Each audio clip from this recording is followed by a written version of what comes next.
Bom dia, boa tarde ou boa noite, amigos e irmãos do grupo do Evangelho na Praia. Eu sou Deusa Nogueira e estou me desculpando porque não consegui, ou pela internet, por uma questão técnica ou questão da cabeça mesmo, né? Porque já que eu não uso o Instagram, tenho uma conta, mas eu não uso. Eu não consegui entrar e acessar.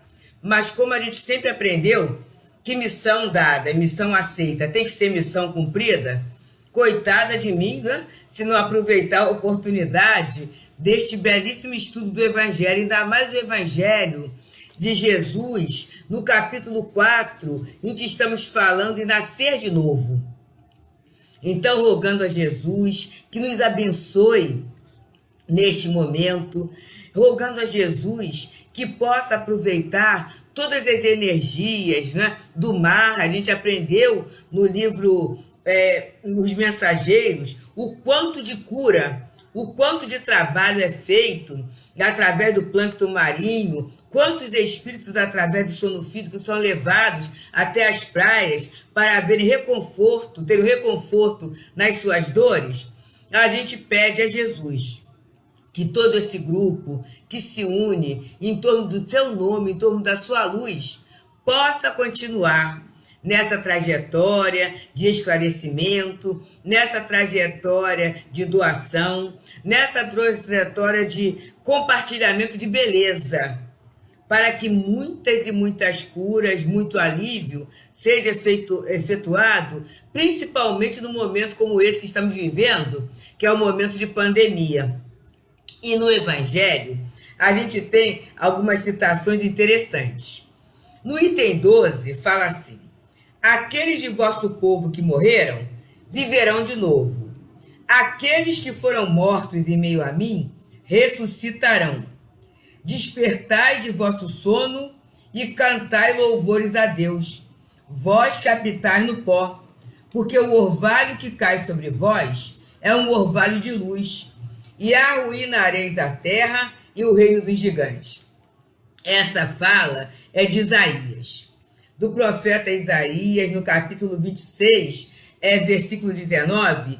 Isaías é considerado um dos grandes profetas, ele faz parte do grupo dos grandes profetas. E o que é que faz alguém ser considerado um grande profeta? Na verdade, o profeta, naquele momento, está ligado à previsão, antevisão, antecipação. O dom da profecia, ele é um tanto diferenciado, né? E Kardec faz isso em Obras Póstumas, da premonição. A premonição tem a ver com situações mais pontuais, mais particulares. A profecia, ela tem a ver com situações gerais, que envolvem, que mexe com toda uma coletividade. E qual é o fato que mais mexeu e mexe com todo o nosso planeta, com todos nós, senão a vinda de Jesus? Isaías foi um desses grandes profetas, que ele previu a vinda de Jesus desde o nascimento, local, época, até a sua desencarnação. E ele critica, e ele tem uma postura assim muito interessante, muito atual. Ele critica a falsa religião, né? E ele é casado com uma profetisa. Então ele também critica a falsa religião e critica a injustiça social. Vamos pensar, né? Quanto tempo antes de Jesus, esse espírito, Isaías, ele já tem essa antevisão da fraternidade. Ele já tem essa visão da paternidade divina. E no momento em que Deus é nosso Pai, incontestavelmente, invariavelmente, somos irmãos. Ele tem. E aí ele vem trazendo uma mensagem que é de esperança, num primeiro momento, assim, rasinho, é de esperança. Mas se a gente aprofundar mais, tem a questão da reencarnação, quando ele diz: aqueles do vosso povo que morreram viverão de novo. Aqueles que foram mortos em meio a mim ressuscitarão. Despertai do vosso sono e cantai louvores a Deus, vós que habitais no pó. Porque o orvalho que cai sobre vós é um orvalho de luz, e arruinareis até o reino dos gigantes.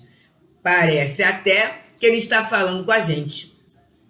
Porque esse pavor todo de morrer, em termos da pandemia, em termos disso, em termos daquilo, essa confusão toda, é por quê? É porque a gente está mergulhado no pó.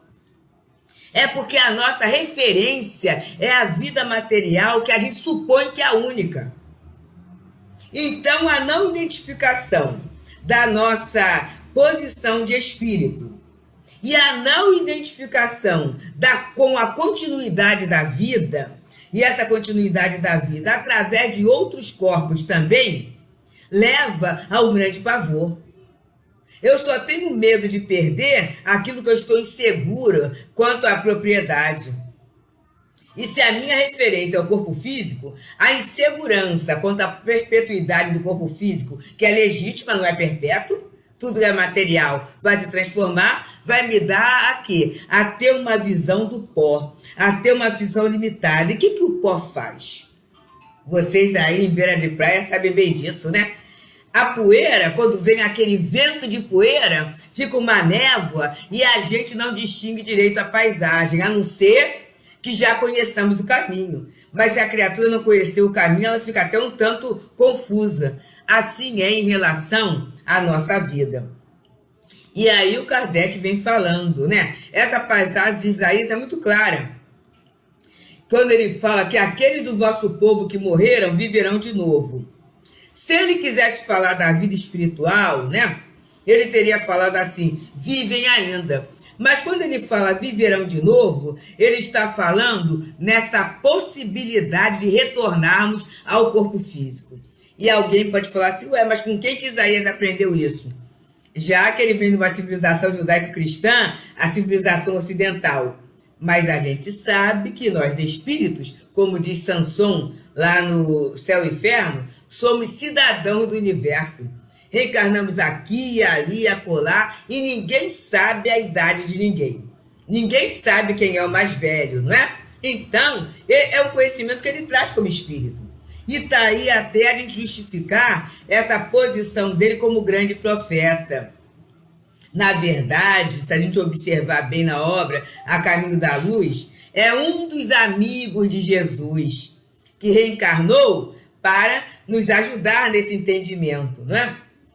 E aí vem a outra passagem que é de Jó. É muito interessante, eu até sorri um pouco, que são esses profetas que a gente foi procurando saber um pouco deles.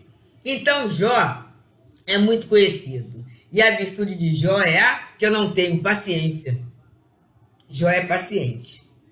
E a paciência, ela está alicerçada na perfeita compreensão da ideia de Deus. Temos uma amiga, a nossa Tereza Almeida, que ela fala que eu lembro de coisa que as próprias pessoas não lembram, mas eu lembro. Eu lembro que Luzia Matias, há mais ou menos 30 e poucos anos, numa palestra que ela fez no Leon Denis, ela era sobre Leon Denis, sobre o grande enigma, sobre Deus. E ela falou uma frase que nunca mais eu esqueci, porque ela toca o meu coração. Ela falou assim, a criatura que tem confiança em Deus guarda perfeita serenidade. Esta frase me dá a medida da confiança que eu não tenho. Ainda há pouco mesmo, o meu marido que está aqui perto de mim, ele falou assim, meu Deus, mas você está tão agoniada com isso que eu fico agoniada, gente. Eu tinha o Instagram instalado, mas não tinha usado. Então, não fui conseguindo acessar. A hora foi dando. E eu fui ficando agoniada mesmo, porque era um compromisso firmado que eu não pude cumprir. No fundo, o que é isso? Falta de confiança em Deus. No fundo é isso. A gente coloca uma capinha porque eu sou responsável, é que eu gosto de fazer as coisas direitinho, mas no fundo, está faltando confiança. Porque a gente tem que aprender que o tempo de Deus é diferente do nosso. É um tempo de bondade, de sabedoria, né? De eternidade, de infinitude, de bem. É um bem integral que a gente só tem um conhecimento parcial, o conhecimento pequeno.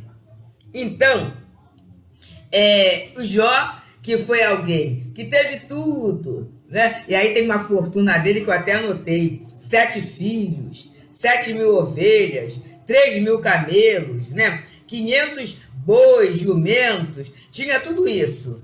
E, na verdade, ele era considerado rico, um profeta, mas rico. E aí, num determinado momento, ele perde. Ele perde isto e começa a perder até a saúde. E a própria mulher fala assim, Jó blasfema contra Deus, clama contra Deus. E ele fala assim, Deus deu, Deus tirou. Seja sempre feita a sua vontade. E aí chega um momento, aí ele consegue rever tudo aquilo que ele possuía. Tudo aquilo. E aí novamente vem uma perda. E aí os próprios profetas, quer dizer, os próprios médios, né, os companheiros de ideal, chegaram para ele e falaram assim, Jó, clama contra esse Deus. Como é que pode esse Deus dar tudo a você e depois tirar tudo e depois dar de novo e perder? E aí Jó começa a perder até a saúde. A pele começa a ficar cheia de feridas. E aí ele não blasfema. E ele recebe tudo de novo. E aí recebe tudo de novo quadruplicado. E aí vamos pensar, gente, que já que a nossa fé é raciocinada. Dentro de uma lógica, dá tempo numa encarnação de uma criatura ter isso? Olha só. Tinha lá os 7 filhos, que ele tenha começado a procriação muito cedo. Aí perdeu tudo. E ficou lá não sei quantos anos, perdendo, as doenças, incendiou. Aí conseguiu tudo. A gente sabe que a conquista de qualquer coisa exige trabalho, e trabalho é tempo. E para ter 7 filhos de novo, no mínimo 7 anos, né?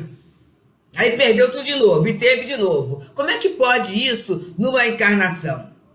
Mas Jó, ele tem uma fala muito boa, que ele fala assim, ó. Mas quando o homem morreu uma vez e seu corpo, separado do seu espírito, foi consumido, em que é que ele se transforma?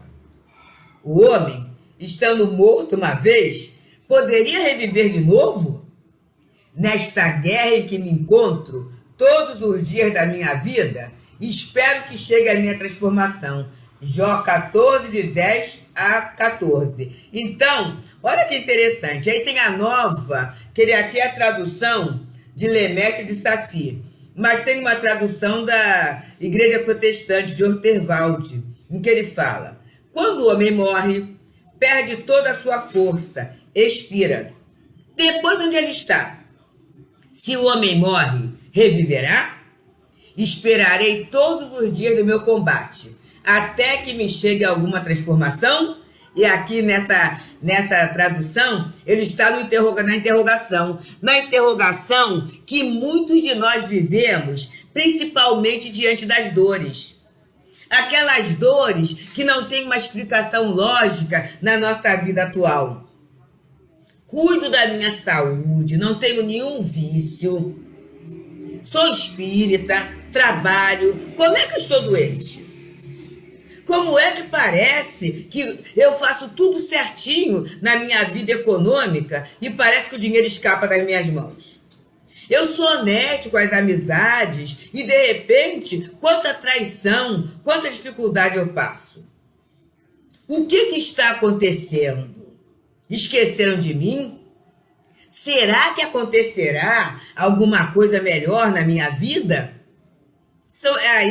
É esse tom, essa fala interrogativa que a Igreja Protestante coloca, e é muito interessante, né, gente? Porque dentro da lógica de uma encarnação só, fica muito difícil dar respostas às questões da nossa vida. E aí tem a versão da igreja grega, que é muito interessante, porque a cultura grega, a tradução grega, ela é bem literal. Até porque é uma tradução que não tem um compromisso místico nem com a religião. Ele sabe que a Grécia, ela cresceu muito nesse aspecto de cultura. Então, ele fala assim, quando o homem morreu, vive sempre.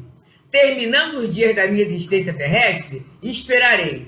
Porquanto a ela voltarei de novo. E a tradução grega ela é tão interessante, gente, que é essa questão literal. Eu vou me permitir, já que a gente é irmão e a gente pode ter momentos de intimidade. Tínhamos encarnado tia Julieta e tio Antônio. E eles fizeram 25 anos de casado. E tio Antônio, ele era protestante, né? Então, o culto foi feito por um pastor protestante, né? O pastor Neemias. Uma delícia, Marinha, uma beleza de pessoa. E eu, naquele momento, era aquela jovenzinha de mocidade espírita. E é claro que apaixonadíssima por Paulo Estevão, já que na nossa mocidade espírita, a gente era orientada a começar pelos romances, aquela questão toda. E eu, Paulo era o meu herói, não é? E Paulo Estevão era o meu livro. Então, o pastor fez o culto de bodas de prata, falando sobre o menor dito bíblico, que é Jesus chorou. E o pastor falou durante 1 hora e pouco, mas ele era fantástico, gente. Uma fala que não cansava. E eu estou lá ouvindo a fala dele, tudo isso, né? E acabou a recepção e eu procurei me aproximar dele. Quando eu me aproximei, ele falou assim, né? Aí fui me aproximando e falei assim, pastor, eu gostei muito, né? Mas interessante, porque aí naquela época eu já havia lido a Bíblia, sabe? Assim, durante 1 ano da minha vida, em que eu disse religião, eu tinha que entrar para uma mocidade espírita. Eu li a Bíblia.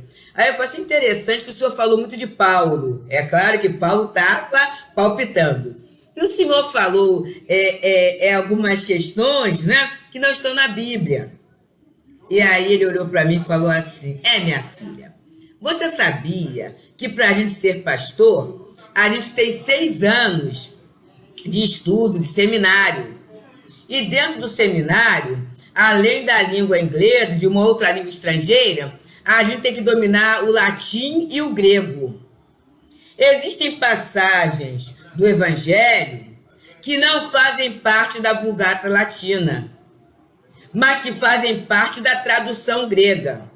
E ele olhou para mim, naquele momento com 17 anos, 17 para 18, saindo do ensino médio para a faculdade, ele percebeu que, é claro, né, eu não tinha conhecimento de grego. Ele falou assim, mas para quem não tem conhecimento de grego, existe uma obra em língua portuguesa que traz aspectos que não estão na Vulgata Latina, mas que fazem parte da tradução grega. O nome desse livro é Paulo Estevão. Olha, gente, quando ele falou, eu dei aquele pulo, né? Na alma e tudo. E com certeza foi alguém, um amigo, até o final da desencarnação. Como o nosso altivo Panfiro sempre falou, ele era médium. E chegou um momento em que ele falou algo que eu preciso trazer para vocês, né? Vocês sabem que no protestantismo, né, o pastor, ele tem uma... de acordo com a formação dele, ele tem um salário profissional, né? Então, porque tem trabalhos também, ele tem bastante tarefas. E aí ele uma vez falou assim, olha, minha filha, o protestantismo, eles se reúnem, eu não sei se de 10 ou de 15 em 15 anos, mas eu digo protestantismo assim, as igrejas clássicas, né? É a batista, a presbiteriana, a metodista, a luterana, e tem uma outra que eu esqueci, não são as neopentecostalistas, não, as igrejas tradicionais.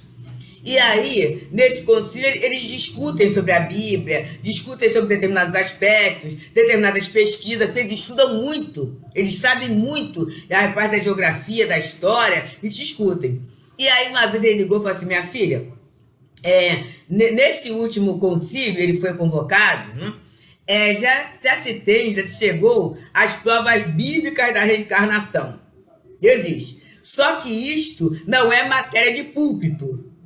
Mas eu, como sou pastor aposentado e estou sendo convidado, não tenha dúvida, me convida, eu falo mesmo, que aí vão falar assim, coitado do velhinho, tá aposentado, deve estar com a cabeça ruim, mas eu vou falando. Então observa só, dentro do alto nível, né? Vamos dizer assim, da cúpula protestante, esta ideia da reencarnação, ela é firmada. E aí por quê?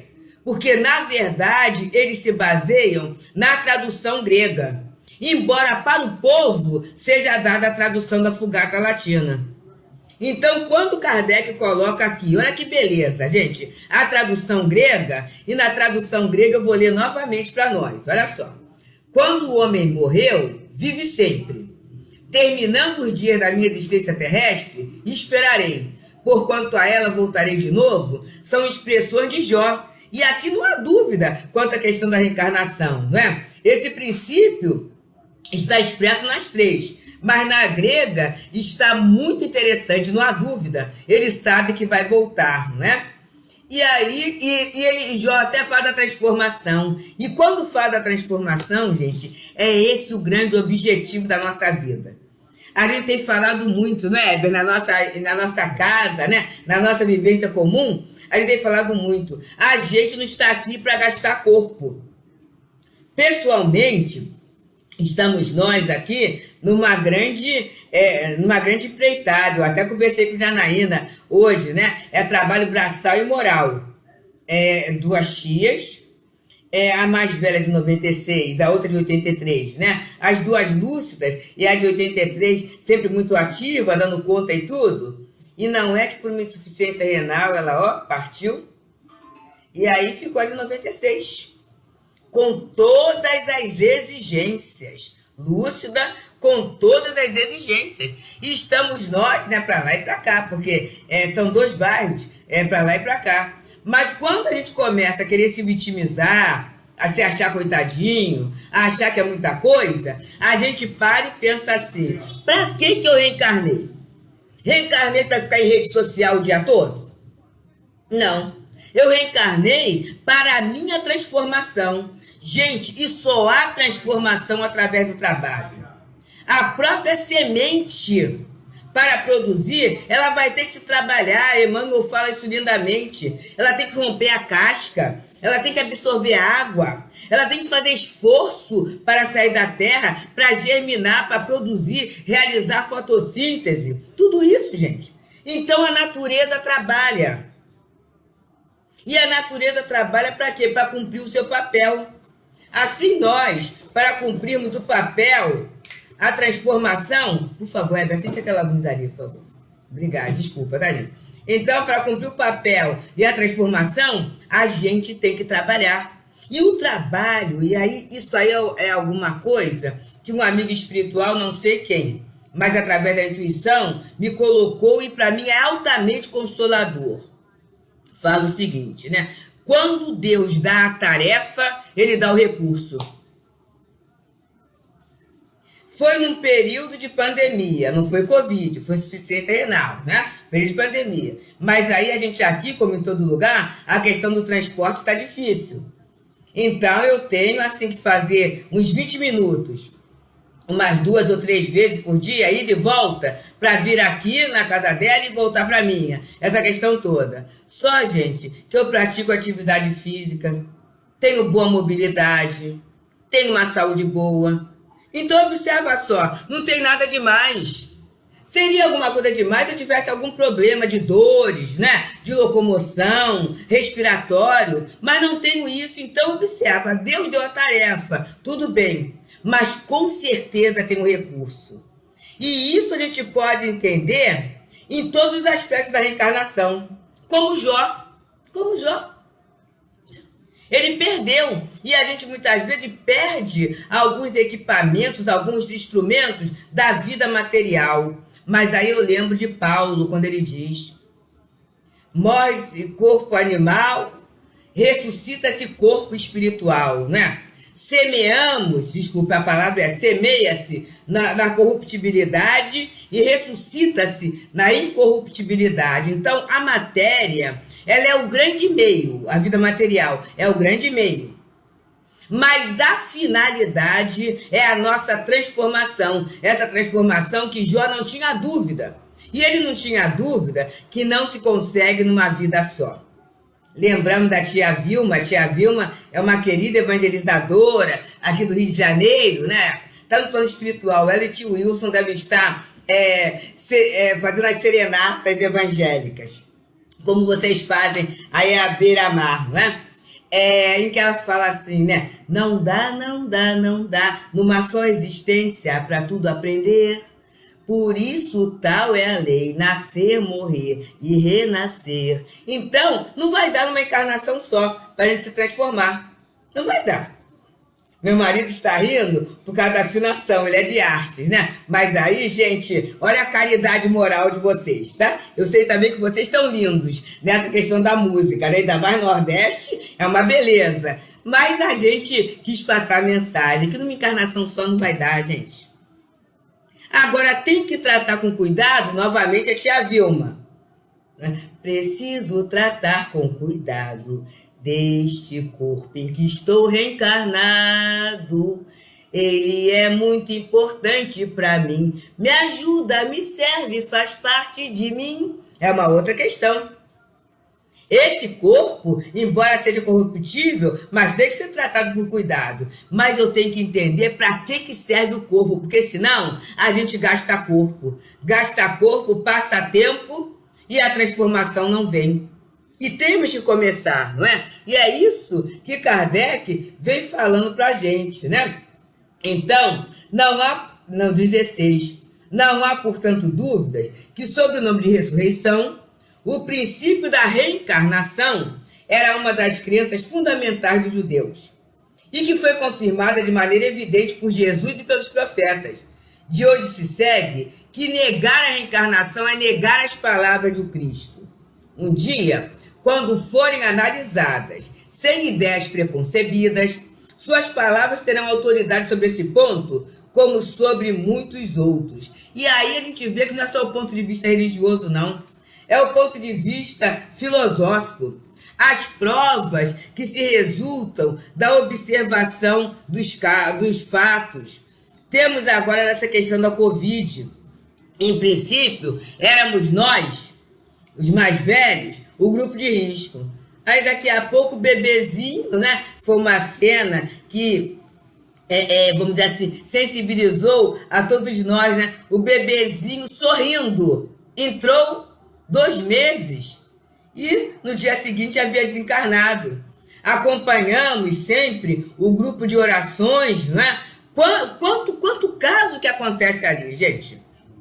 Quanta gente tão bonita, né? Tão bonita que a gente vê assim, meu Deus do céu, já desencarnou? Quanta dor. E aí, como é que a gente vai entender isso? Pessoas, a gente acompanhou mesmo, né? Companheiros, trabalhadores da seara espírita, lutadores da casa espírita aí no Nordeste, pessoas da área jurídica, da área da medicina. E, assim, não há uma causa material, uma justificativa material para tanto sofrimento, para tanta dificuldade. Mas se a gente pensar na lei da reencarnação, tem um objetivo, e aí, meus amigos, que não fique na nossa cabeça essa ideia que é castigo, não. Não está pagando nada, porque Deus não vai se alegrar com a nossa dor, ele não precisa disso. Ele não precisa se enriquecer com o nosso sofrimento. É um processo educativo. É um processo de transformação. É um processo de mudança de valores. Nós mesmos, né? Quantas vezes usamos da saúde e não tínhamos a gratidão que temos hoje? Quantas vezes, meus amigos, nós íamos ao supermercado, nós íamos a determinados locais e não agradecíamos o companheiro que está servindo a gente, o companheiro que está varrendo a rua. Hoje em dia, o nosso olhar é altamente diferenciado. Então, é isto que a gente está aprendendo. É isto que está fazendo parte da nossa vida e está levando uma transformação. Eu sei que muita gente já falou assim, mas eu tenho certeza que acabou isso, fica do mesmo jeito. É claro que pode ficar do mesmo jeito para algumas pessoas. Mas para quem, no dizer de Jesus, tem olhos de ver e ouvido de ouvir, para quem está buscando a sua transformação no dia a dia, com certeza, nunca mais a vida será do mesmo jeito, né? Esse o objetivo transformador que a reencarnação está dizendo. E vai dizendo o quê? Explicando, inclusive, as máximas do Evangelho das bem-aventuranças. As bem-aventuranças. E aí, no livro Vida de Outrora, há uma história muito interessante daquele companheiro. Aquele companheiro fazendeiro, próspero, lá de Ilhéus. E ele pensava assim, olha, quando eu me aposentar, eu vou fazer uma viagem. E aí ele ficava, né, com a esposa, assim no alpendre da casa, olhando aqueles prospectos de viagem, fazendo projeto, começa por aqui, começa por ali, até que o filho chega e fala assim, que isso, papai, né? Está o senhor viajando, sem sair do sua varanda aqui da Bahia? Ele falou assim, não, dessa vez eu vou. Dessa vez eu vou, você já cresceu, você tem perfeita condição de dar conta aqui da casa, né? De dar conta dos negócios. Dessa vez eu e sua mãe vamos viajar. Só que eles arrumaram tudo, escalaram, fizeram o roteiro, reservaram hotel, e naquela semana ele começa a sentir uma dor abdominal muito forte. Como fazendeiro, chazinho daqui, chazinho dali, não resolveu, foi ao médico de Ilhéus. O médico de Ilhéus percebeu que era algo mais grave e foi para Salvador. Foi para Salvador, lá ficou internado. E a bondade dele era tão grande que os próprios empregados iam visitar tudo isso até que chegou o dia da cirurgia. E chegando o dia da cirurgia, foi abrir e fechar. A situação estava muito séria, era um câncer devastador. E aí, naquele momento, ele se perguntava, né? Como é que pode? Por que isso? Justamente agora que estava na hora de eu aproveitar a minha vida, eu que sou uma pessoa justa, que construiu uma fortuna a troco de trabalho, que isso? E aí ele dormiu. E no que ele dormiu, ele se viu em Diamantina. Diamantina, a época do garimpo, e ele vê então, ele era um senhor, um feitor, né? Um feitor de escravos. E ele viu um momento em que o escravo pegou um diamante e engoliu. Ele deixou.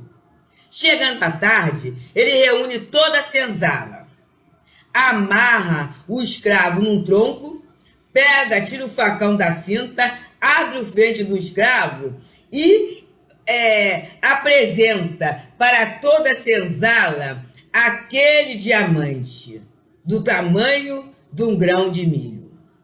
E aí ele acorda. E quando ele acorda, ele fala assim, agora eu sei, agora eu entendi. Deus é bom, Deus é justo, posso morrer em paz. E dali a algumas horas ele veio a desencarnar. Então, queridos, é essa reencarnação que está firmando em nós a justiça e a bondade de Deus na nossa vida, no nosso dia a dia, gente. Não é só quando acontece com o outro, não. Quando acontece conosco. E estudamos num dos encontros do Livro dos Espíritos, que vocês podem até acessar, é simplesmente Deus. E nós estudamos reconhecer a vontade de Deus quando Ele me dá, quando Ele me tira e quando Ele me impede de ter. É essa reencarnação que vai levar todos nós à transformação. E como é que a gente se transforma? Elegendo o bem como meta. Então, como é que eu vou eleger o bem como meta? Criando uma grande instituição? É isso? Fazendo um grande projeto? Não.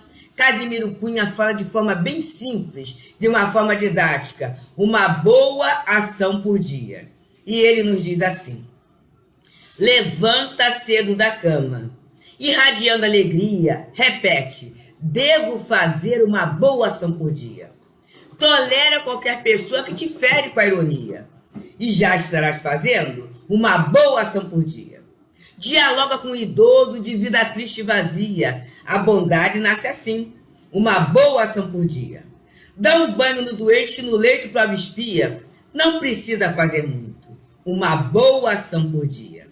Dá que seja um cobertor ao pedinte em noite fria. Agasalhar é fazer uma boa ação por dia.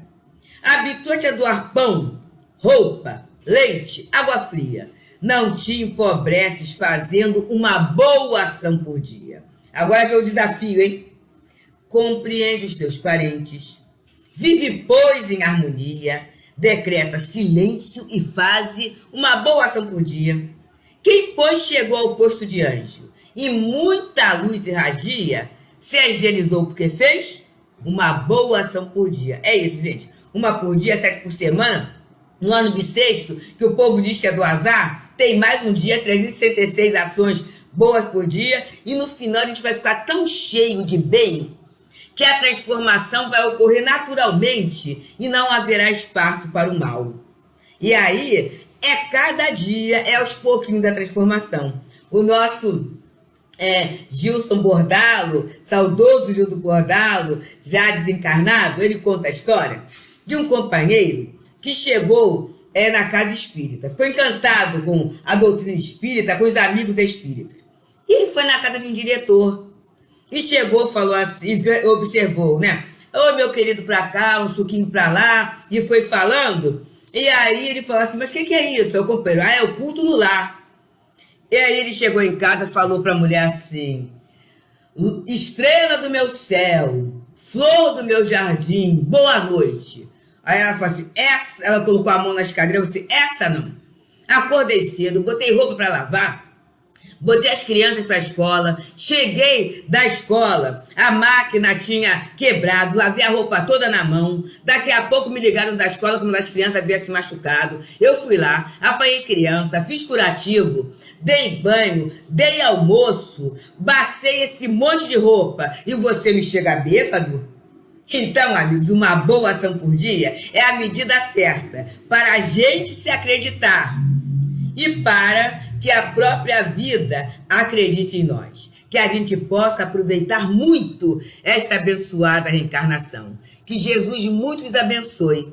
Muito obrigada pela oportunidade. Muita paz.